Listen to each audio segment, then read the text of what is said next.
Bismillahirrahmanirrahim. Assalamualaikum warahmatullahi wabarakatuh. Alhamdulillah, wassalatu wassalamu ala rasulillah wa ala alihi wa sahbihi wa man wala, amma ba'd. Kaum muslimin, para jamaah sekalian yang semoga kita semua dirahmati oleh Allah Subhanahu wa ta'ala. Insya Allah dalam pertemuan yang kelima ini kita akan lanjutkan kajian kita yang isinya adalah nasihat untuk segenap kaum muslimin, terkhusus untuk kita para salafiyin terkait penyampaian kita. Para jemaah sekalian, apa yang sudah pernah saya sampaikan dan apa yang akan saya sampaikan seterusnya tujuannya hanya satu, yaitu marilah kita para salafiyin, para ustadz salafi dalam penyampaian berubahlah. Jangan lagi kita mudah menyesatkan berbagai amalan dan keyakinan mayoritas umat Islam, khususnya di Indonesia ini. Karena para jemaah, kalau kita kaji lebih dalam, ternyata mayoritas amalan-amalan dan keyakinan umat Islam semuanya berdasarkan dalil, memiliki sandaran dalil, memiliki argumentasi yang kuat. Inilah yang selalu saya upayakan menyampaikannya agar kita yang tidak tahu bisa menjadi tahu dan merubah cara penyampaian yang sering memojokkan, menyakiti hati kaum muslimin. Para jemaah, di pertemuan kali ini insya Allah saya akan menyampaikan nasihat terkait ada dua perkara yang sering terjadi di tengah-tengah kita para salafiyin yang hendaknya kita memperbaiki kesalahan ini.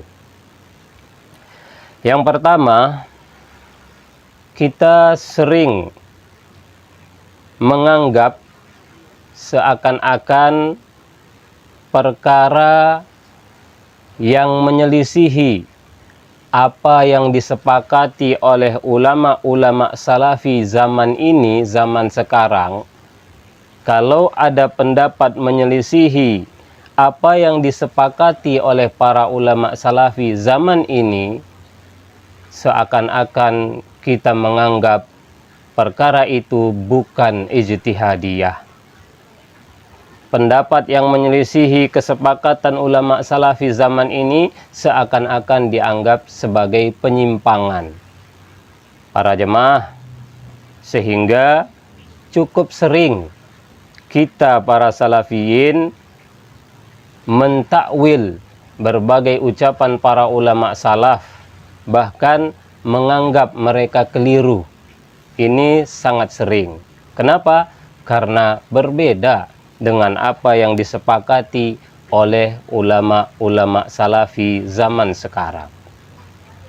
Sebagai contoh para jemaah, apa yang sudah saya sampaikan masalah pembagian bid'ah. Kalau di zaman ini, ulama salafi bisa dikatakan sepakat bahwa bid'ah di agama semuanya sesat, tidak ada yang baik. Padahal ulama-ulama salaf mayoritasnya membagi dua.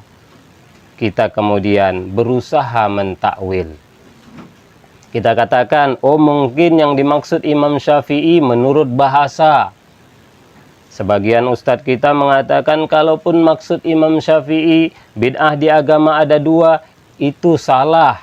Karena bertentangan dengan hadis, kullu bid'atin dhalalah. Ulama bisa salah, yang kita ikut dalil bukan ulama. Sangat sering kita menyampaikan seperti itu. Para jemaah, padahal masalah yang bukan ijtihad, masalah yang boleh dibantah dengan keras dan diingkari, bukan yang menyelisihi kesepakatan ulama salafi zaman sekarang. Ketentuannya adalah suatu pendapat dikatakan pendapat yang tidak ijtihad, yang boleh kita ingkari, disebutkan oleh Ibnu Taimiyah, Syekhul Islam Ibnu Taimiyah, di dalam kitab beliau Majmu' al-Fatawa. Kata beliau, "Na'am, man khalafal kitabal mustabina was sunnatal mustafidata aw ma ajma'a alaihi salaful ummati khilafan la yu'daru fihi fahada yu'amalu bima yu'amalu bihi ahlul bid'ah." Kata Syekhul Islam Ibnu Taimiyah, benar, barang siapa menyelisihi Al-Quran yang jelas, menyelisihi hadis yang jelas, dalil jelas tegas, atau menyelisihi kesepakatan ulama. Kesepakatan di sini semua para ulama Ahlus Sunnah. Sebagian lagi mengatakan yang dimaksud kesepakatan adalah kesepakatan para sahabat. Maka pendapat mana saja yang menyelisihi Al-Quran dan hadis yang jelas tegas, atau menyelisihi kesepakatan para sahabat, kesepakatan para ulama keseluruhan, di mana khilafan la yu'daru fihi, penyelisihannya itu tanpa uzur, fahada yu'amalu bima yu'amalu bihi ahlul bid'ah. Inilah yang disikapi seperti menyikapi ahlul bid'ah. Para jemaah, pendapat yang tak punya sandaran dalil, kemudian malah menyelisihi dalil yang sangat jelas dan tegas, itulah yang boleh diingkari dengan keras. Itulah yang tidak dianggap ijtihadiyah. Jadi bukan yang menyelisihi kesepakatan ulama salafi zaman sekarang, bukan itu. Contohnya, para jemaah, ada satu pendapat ulama terkait minuman keras, khamar. Sebagian ulama ada berpendapat bahwa minuman keras yang haram itu hanya yang terbuat dari anggur. Bahasa Arabnya khamar. Jadi khamar itu memang minuman keras terbuat dari anggur. Namun ketika Allah mengharamkan khamar, sama sekali bukan karena bahannya dari anggur, karena anggur itu halal, tapi karena dia memabukkan, menghilangkan akal dan menimbulkan banyak kerusakan. Nah, tiba-tiba ada pendapat ulama mengatakan yang haram itu minuman keras yang terbuat dari anggur. Jika bukan dari anggur, tidak mengapa. Tentu ini pendapat yang sama sekali tidak ada sandaran dalilnya. Ditambah lagi sangat jelas menyelisihi dalil sahih dan sangat tegas. Hadis riwayat Muslim, kata Nabi, kullu muskirin khamrun wa kullu khamrin haramun. Semua yang memabukkan itu namanya khamr, dan semua yang namanya khamr haram. Dalam hadis Bukhari dikatakan, kata Nabi, kullu muskirin haramun. Semua yang memabukkan haram, apakah terbuat dari anggur atau dari kelapa ataukah dari zat-zat kimia dan lain sebagainya, semua yang memabukkan. Jelas sekali hadisnya. Kemudian ada pendapat yang tak memiliki dasar hadis yang jelas dan kuat. Inilah yang dinamakan khilafiyah yang tidak dianggap, tidak mu'tabarah. Nah, para jemaah, kalau yang seperti itu boleh kita bantah dengan keras. Boleh kita peringatkan umat, ini pendapat batil, pendapat yang menyimpang, yang berbahaya, itu boleh. Ulamanya tetap kita beri uzur, karena kalau pendapatnya ada uzurnya tidak disesatkan ulamanya, para jemaat. Namun pendapat itu diingkari karena bukan ijtihadiyah, bertentangan jelas dengan hadis yang sangat tegas. Itu baru para jemaah. Adapun jika suatu pendapat memiliki dasar-dasar dalil dan tidak bertentangan dengan dalil apapun yang tegas, maka itu namanya ijtihad. Itu pendapat ahlu sunnah salafi, bukan ahlul bid'ah. Ini kesalahan pertama para jemaah. Seakan-akan Kalau sudah ulama salafi sekarang sepakat, berarti yang menyelisihinya menyimpang. Yang menyelisihinya bukan ijtihadiyah. Salah para jemaah. Contoh para jemaah, masalah maulid Nabi. Nanti pembahasannya insya Allah setelah video ini. Maulid Nabi itu punya dalil, punya sandaran-sandaran dalil yang banyak. Dan tidak ada satupun dalil yang tegas yang diselisihinya. Tidak ada para jemaah. Tidak ada satupun dalil tegas yang ditentang oleh acara maulid Nabi. Tidak ada. Hanya satu saja yang dia tentang. Di zaman Nabi tidak pernah dibuat. Di zaman sahabat tabi'in, tabi'ut tabi'in tidak pernah dibuat. Hanya itu saja. Dan itu bukan penentangan. Karena semua yang di zaman Nabi tidak dilakukan, di zaman salaf tidak dilakukan, sama sekali tidak menunjukkan sesat. Sama sekali tidak menunjukkan perbuatan itu haram. Dan sudah kita bahas. Silahkan diulang di video-video yang sebelumnya. Para jemaah, sehingga tidak bisa dikatakan ini bukan ijtihadiyah. Karena pendapat maulid Nabi punya sandaran dalil dan tidak ada dalil tegas yang dia selisihi. Tidak ada. Walaupun ulama salafi zaman ini semua sepakat maulid Nabi adalah bid'ah sesat.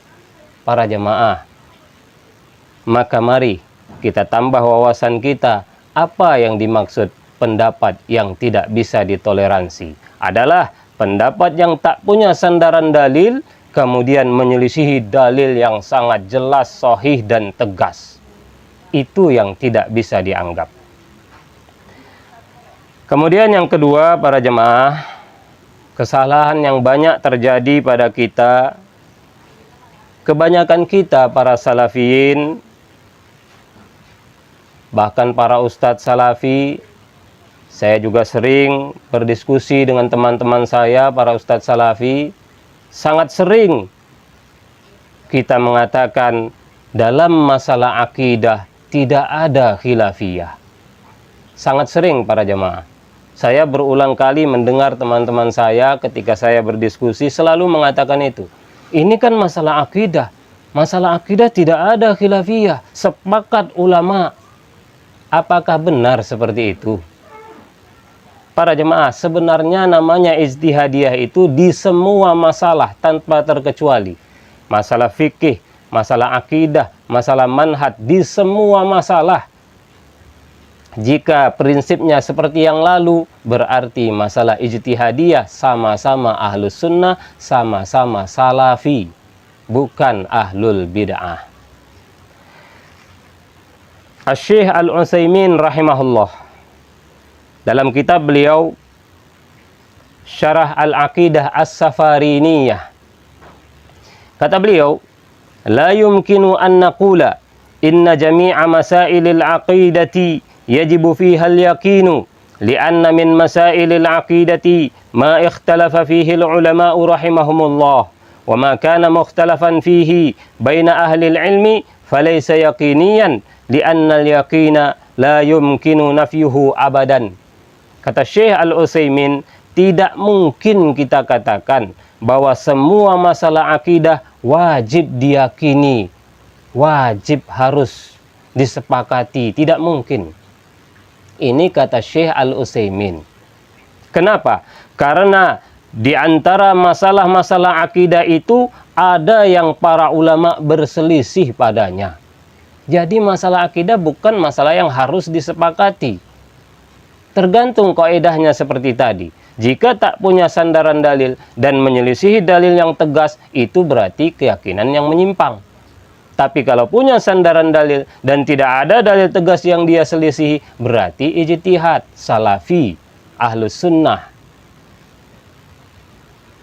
Wa ma kana mukhtalafan fihi baina ahlil ilmi, dan masalah akidah yang diperselisihkan di antara ulama, falaisa yaqiniyan, maka bukan perkara yang mesti sepakat harus diyakini. Tidak. Karena perkara yang harus diyakini tidak mungkin bisa dihapuskan. Artinya para jemaah, Syekh Al-Utsaimin menegaskan masalah akidah juga ulama ahlu sunnah ada perbedaan. Beliau tidak sebutkan istilah usul furu', tidak. Sebenarnya istilah itu tidak ada di zaman Nabi. Tidak ada istilah, oh itu kan pokok, oh itu kan cabang. Kalau cabang bolehlah berbeda, kalau pokok tidak boleh. Itu tidak ada para jemaah. Definisinya pun tidak ada. Apa definisi pokok dan cabang? Tidak ada definisinya. Para jemaah, yang pokok itu yang disepakati. Kalau ulama tidak berselisih, itu namanya pokok. Tidak boleh berbeda di situ. Tapi kalau ulama ahlus sunnah dengan argumentasi yang kuat berbeda dalam segala masalah, masalah apapun, berarti itu ijtihad, sama-sama salafi, sama-sama ahlus sunnah, tidak ada yang sesat. Contohnya kata Syekh Al-Utsaimin, ayat surat Al-Baqarah 115. Allah berfirman, "Fa'ainama tuwallu fathamma wajhullah." Kemana saja kalian menghadapkan wajah kalian, di sana ada wajah Allah. Ini akidah asma was sifat. Kata Syekh Al-Utsaimin dalam kitab beliau Tafsir Al-Quran. Kata beliau, ikhtalafa fihi al-mufassirun minas salaf wal khalaf. Berbeda para ulama ahli tafsir tentang ayat ini, baik dari ulama salaf dan ulama khalaf. Jadi yang mengatakan ulama salaf tidak ada mentakwil, ini aneh sekali. Kata Syekh Al-Utsaimin, dari sejak dulu ulama salaf dan khalaf berbeda pendapat tentang wajah di situ, sifat Allah. Faqala ba'duhum, sebagian ulama ahli tafsir salaf dan khalaf berkata, al-muradu bihi wajhullahil haqiqi, yang dimaksud adalah wajah Allah yang sebenar-benar wajah. Berarti sifat Allah tak boleh ditakwil sama sekali. Amirruha kama ja'at, kata ulama salaf. Biarkan ayat itu apa adanya, titik. Jangan ada keterangan apapun, jangan ada tambahan apapun. Itu sebagian ulama salaf. Wa qala ba'duhum, sedangkan sebagian yang lain mengatakan al-muradu bihi al-jihah, yang dimaksud wajah di situ bukan wajah, tapi arah. Apa itu para jemaah? Bukan takwil. Jelas sekali, itulah takwil. Sebagian ulama salaf mentakwil wajah di situ bukan wajah, tapi arah. Banyak sekali ahli tafsir mengatakan wajhullah di sini arah.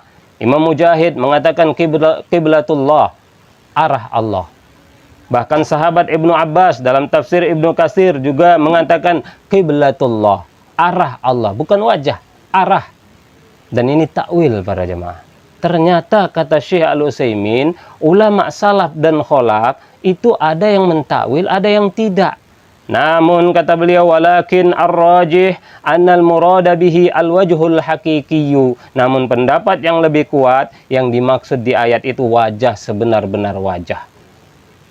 Pendapat paling kuat, berarti masalah khilafiyah, ijtihadiyah, akidah. Kenapa kita mengatakan orang yang mentakwil sesat? Oh, ini ustadz sesat, ini ustadz akidahnya menyimpang, ustadz akidahnya menyimpang, ustadz ahli subhat, berbagai gelar kita berikan kepada para dai umat Islam yang mentakwil sebagian sifat Allah. Padahal ulama memang dari dulu berbeda pendapat. Dalil berikutnya lagi tentang hadis qudsi yang diriwayatkan oleh Imam Bukhari Muslim. Allah berkata dalam hadis qudsi, wa in taqarraba 'abdi ilayya bi shibrin taqarrabtu ilaihi dhira'an, wa in taqarraba ilayya dhira'an taqarrabtu ilaihi ba'an, wa in atani yamshi ataituhu harwalatan.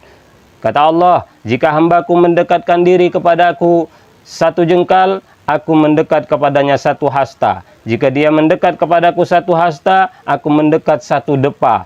Dan jika dia datang kepadaku berjalan, aku mendatanginya dengan jalan cepat. Harwalatan, jalan cepat.